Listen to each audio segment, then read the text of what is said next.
ইলাইকা লিআকতুলাক ইন্নী আখাফুল্লাহ রাব্বাল আলামিন।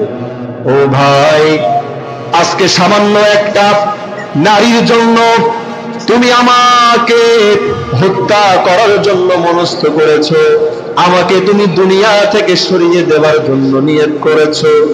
ও ভাই কাবিল, তুমি জেনে রাখো, তুমি আমার দিকে আমাকে হত্যা করার জন্য যদি তোমার হাতটা বাড়িয়ে দাও, আমি হাবিল তোমাকে হত্যা করার জন্য, তোমাকে আঘাত করার জন্য আমার হাতকে আমি বাড়াবো না। বলি সুবহানাল্লাহ। কেননা আমি সেই পালনকর্তার ভয় করি, যেই পালনকর্তা, যেই রব্বুল আলামিন তোমাকে সৃষ্টি করেছেন এবং আমি হাবিলকেও সৃষ্টি করেছেন। বলি সুবহানাল্লাহ। ভাইরা আমার, এজন্য যারা ঈমানদার হবে, যারা মুত্তাকি হবে, তাদের শরীরের ভিতরে শক্তি থাকবে, তাদের শরীরের ভিতরে পাওয়ার থাকবে, কিন্তু শুধুমাত্র কেবলমাত্র আমার আল্লাহ রাব্বুল আলামিন তেনার রাজি খুশির জন্য তার সমস্ত শক্তিকে বিলীন করে দিবে। আমার আল্লাহর বিধান যেখানে বাস্তবায়িত হবে, এই ঈমানদার মুত্তাকি সালেহীন তার জীবনটা সেখানে উৎসর্গ করে দিবে। বলি সুবহানাল্লাহ। ভাইরা আমার, ইন্নী উরিদু আন তাবুআ বিইসমি ওয়া ইসমিকা ফাতাকুনা মিন আসহাবিন নার ওয়া যালিকা জাযাউল যালিমিন।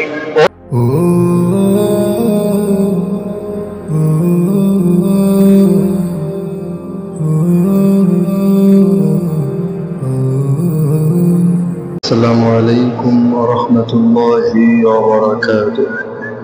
إن الحمد لله الأكرم الذي خلق الإنسان وكرم وعلمه من البيان ما لم يعلم، فسبحان الذي لا يحصى امتنانه باللسان ولا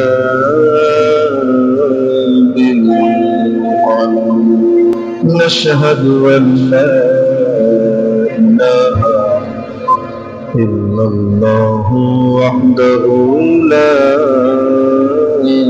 شريك له، ونشهد أن سيدنا وسندنا وحبيب ربنا وطبيبنا وطبيب قلوبنا ومولانا محمدا عبده ورسوله، صلى الله تعالى عليه وعلى آله وأصحابه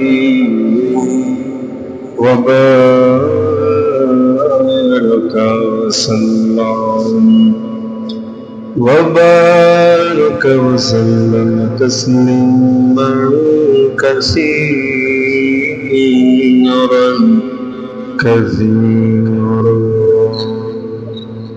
الذي أرسله الله تعالى بالحق بشيرا ونذيرا، إنك أنت العليم الحكيم. رب اشرح لي صدري ويسر لي أمري واحلل عقدة من لساني يفقهوا قولي। বান্দারা আল্লাহ তাআলার নৈকট্য লাভ করতে পারবে। আর শরীয়তের পরিভাষায় নির্দিষ্ট সময়ে, নির্দিষ্ট মাসে, নির্দিষ্ট দিনে, নির্দিষ্ট পশুকে শুধুমাত্র কেবলমাত্র আল্লাহ পাক রব্বুল আলামিনের সন্তুষ্টির জন্য জবাই করাকেই কুরবানি বলা হয়। তাহলে যেই কোরবানির ঈদটা আমাদের সামনে আসতেছে, এটা শুধুমাত্র আল্লাহর সন্তুষ্টির জন্য। আজকে আমি আপনাদের সম্মুখে সেই কোরবানির কিছু সূচনা এবং কোথা থেকে এই কোরবানিটা হয়ে এসেছে, কোরবানিটা আমরা করে থাকি কোথা থেকে শুরু হলো, সে সম্পর্কে আলোচনা শুনবো ইনশাআল্লাহ।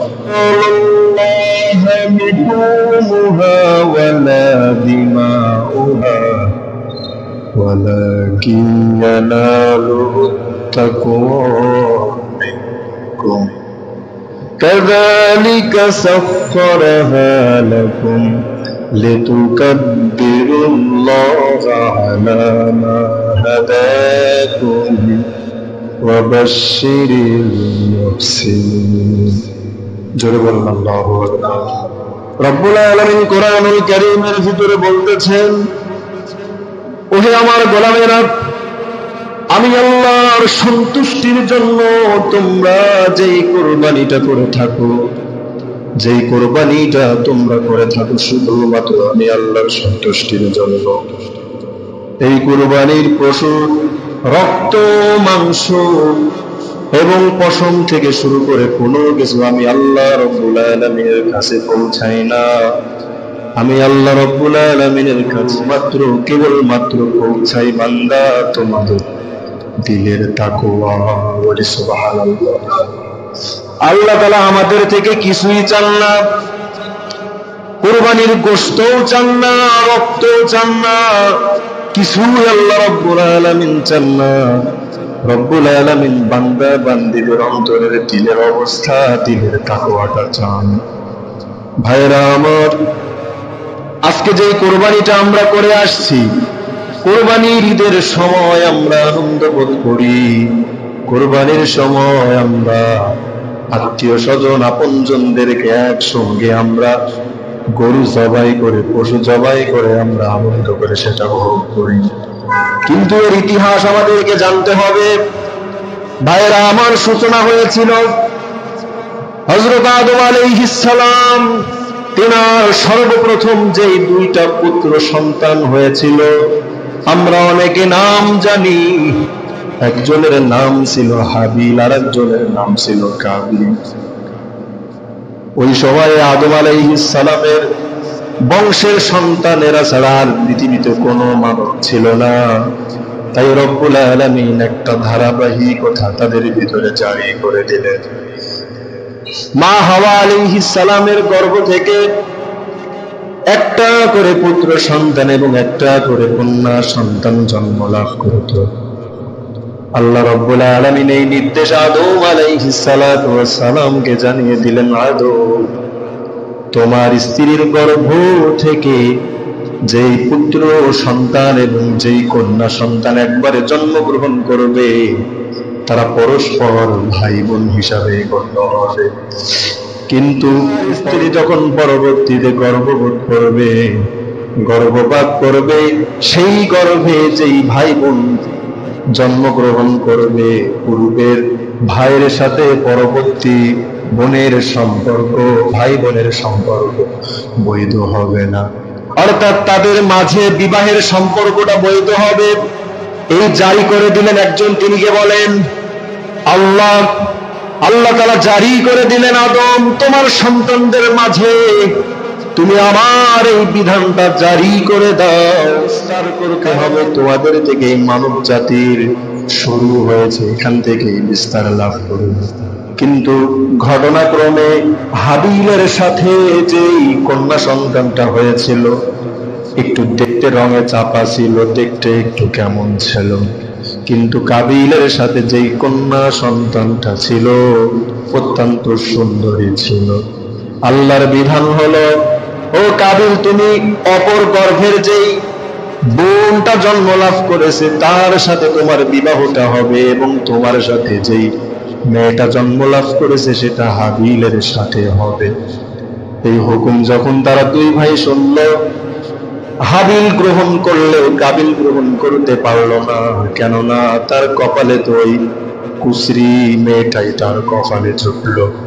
কিন্তু এই বিধানটা আল্লাহ তাআলা দিয়েছেন, এই বিধানকে উৎখাত করার মতো ক্ষমতা আর কারোর আছে বলেন? আল্লাহ রাব্বুল আলামিন বান্দা বান্দীদেরকে যেই বিধান দিবেন, যেই হুকুম দিবেন, দুনিয়ার তুমি যত বড় পাওয়ারওয়ালা হও না কেন, যত ক্ষমতার অধিকারী তুমি হও না কেন, আমার আল্লাহ রাব্বুল আলামিনের বিধান টপকিয়ে বান্দারা তোমরা কখনোই অগ্রসর হতে পারবে না। ঠিক কিনা বলেন? ভাইরা আমার, কাবিল মেনে নিল না, আদম আলাইহিস সালাম বললেন তাহলে তোমরা কুরবানি করো। তোমরা যেই কাজগুলা করে থাকো, হাবিল সে ভেড়া দুম্বা এইগুলা সে লালন পালন করতো, কাবিল শস্য দানা যেই ক্ষেত খামার আছে এইগুলা সে পরিচালিত করত। যখন আদম আলাইহিস সালাম তাদেরকে বললেন কুরবানি করো, হাবিল সুন্দর দেখে একটা দুম্বা একটা পাহাড়ে রেখে আসলো। কুরবানি কবুল হবার জন্য শর্ত ছিল এমন, যার কুরবানিটা আমার আল্লাহ রাব্বুল আলামিন কবুল করবেন, ওই আসমান থেকে অগ্নি একটা শিখা এসে ওই জিনিসকে ভস্য করে দিয়ে যাবেন।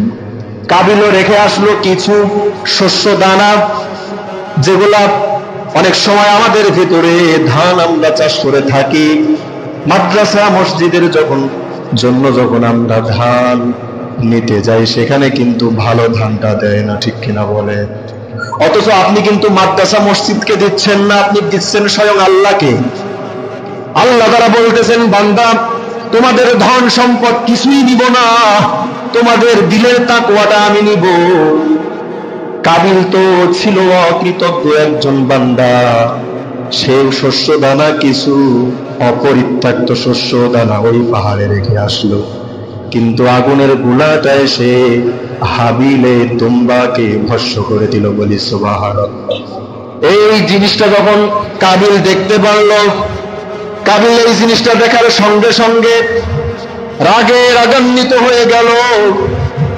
ওই কাবিল সে তার ভাইয়ের দিকে লক্ষ্য করে কথা বলে দিল, আমার কুরবানি যখন কবুল হলো না, অবশ্যই আমি তোমাকে হত্যা করব। বলি নাউযুবিল্লাহ। আল্লাহ তাআলা রাহমাতুল লিল আলামিনকে যখন রাহমাতুল লিল আলামিনের উপর কোরআন নাজিল হলো, এই কোরআনের আয়াতের ভিতরে আমার আল্লাহ রাব্বুল আলামিন জনাবে মুহাম্মদুর রাসূলুল্লাহ সাল্লাল্লাহু আলাইহি ওয়াসাল্লামকে জানিয়ে দিলেন, হে আমার পয়গম্বর, হাবিলের ইতিহাসটা আপনি বয়ান করে করে আপনার উম্মতদেরকে শোনান। এই ইতিহাসটা তাদেরকে শোনান, তারা যেন হেদায়েত প্রাপ্ত হতে পারে, শিক্ষা নিতে পারে।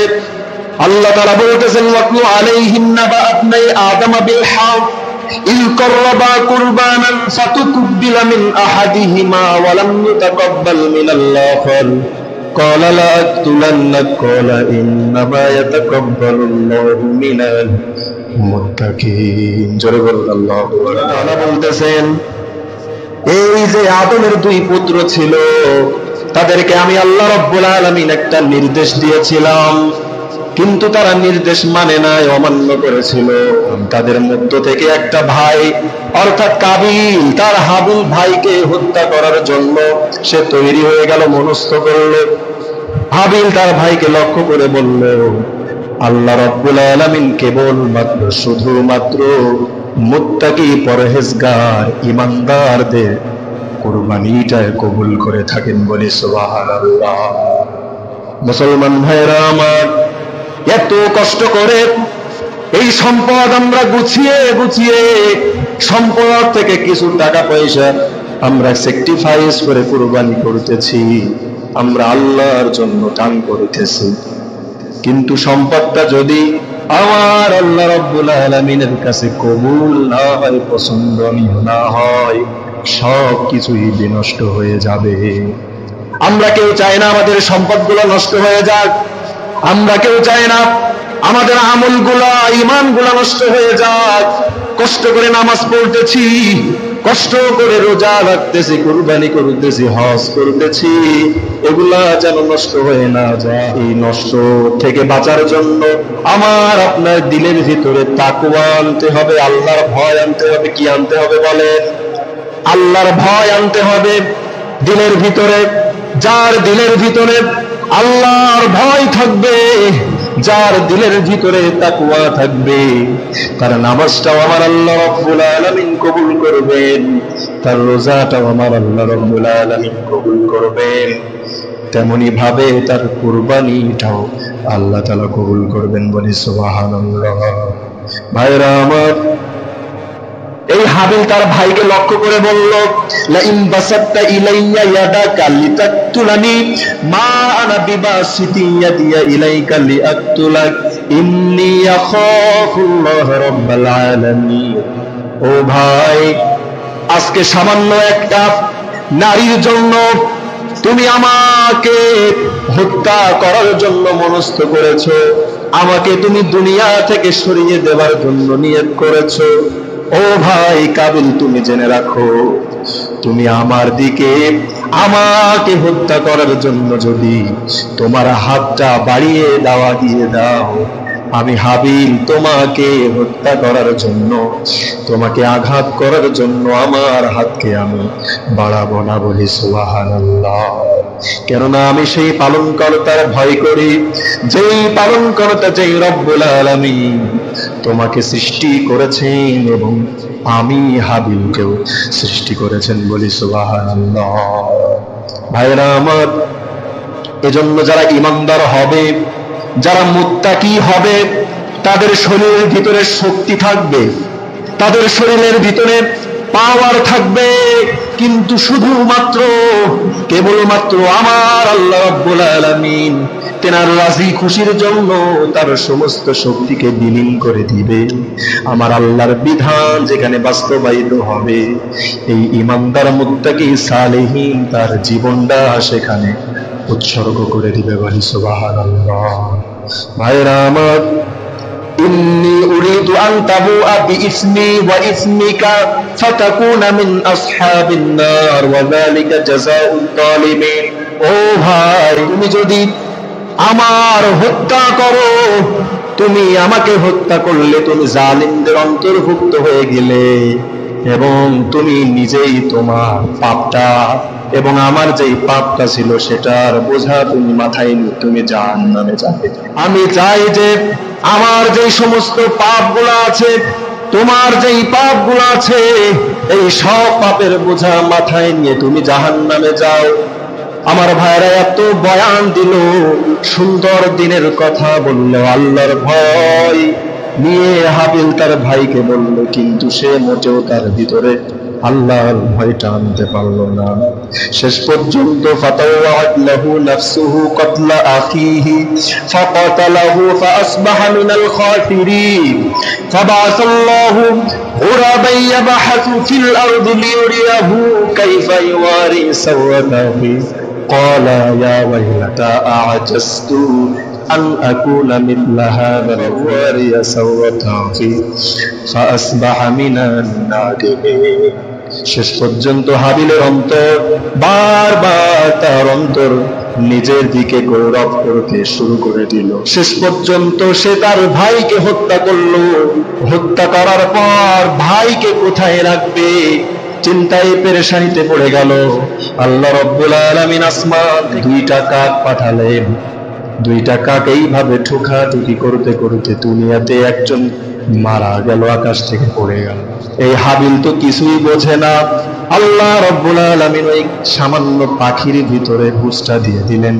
ওই পাখিটা এক পা দিয়ে হাসড়িয়ে হাসড়িয়ে মাটি খনিয়েছিল, সেটার ভিতরে মাটির ভিতরে দাফন করে দিয়ে মাটি দিয়ে আবার সেটাকে বন্ধ করে দিল। এরপরে হাবিল নিজে অনুতপ্ত হলো, আজকে সামান্য পাখির থেকেও আমি অধম নালায়েক হয়ে গেলাম। আজকে মানুষ হয়ে আমি একটা নবীর সন্তান হয়ে নিজের ভাইকে হত্যা করে আমার ভিতরে ভাইকে কোথায় রাখবো সেই ফিকিরও এখন আর অনুতপ্ত হয়ে কোনো লাভ নাই। মুসলমান ভাইরা আমার, কুরবানির সূচনা এখান থেকেই হয়েছিল। অর্থাৎ আজকে আপনাদের সামনে যেই কথাটা আমি আলোচনা করেছি, আজকে যেই কথাটা বললাম, আল্লাহ রাব্বুল আলামিন কেবলমাত্র শুধুমাত্র তাকওয়াবান ঈমানদার মুত্তাকি সালেহিন যারা হবেন তাদের কুরবানিটা আল্লাহ তাআলা কবুল করবেন। ভাইরা আমার জন্য কুরবানি আমরা করব যে হুজুর আমার সম্পদের কোনো অভাব নাই, একটার জায়গায় আমি 10টা কুরবানি করে দিব। কিন্তু এক কথা আমি আপনাদেরকে বলতে চাই, আল্লাহর বান্দারা 10টা কুরবানিটা কেন, তুমি যদি 10,000 কুরবানি করো না কেন, তোমার দিলের ভিতরে যদি আল্লাহর ভয় না থাকে, আল্লাহর জন্য যদি কুরবানিটা করা না হয়ে থাকে, 10,000 কুরবানি করলেও আমার আল্লাহ রাব্বুল আলামিন কবুল করবেন না। ঠিক কিনা বলেন?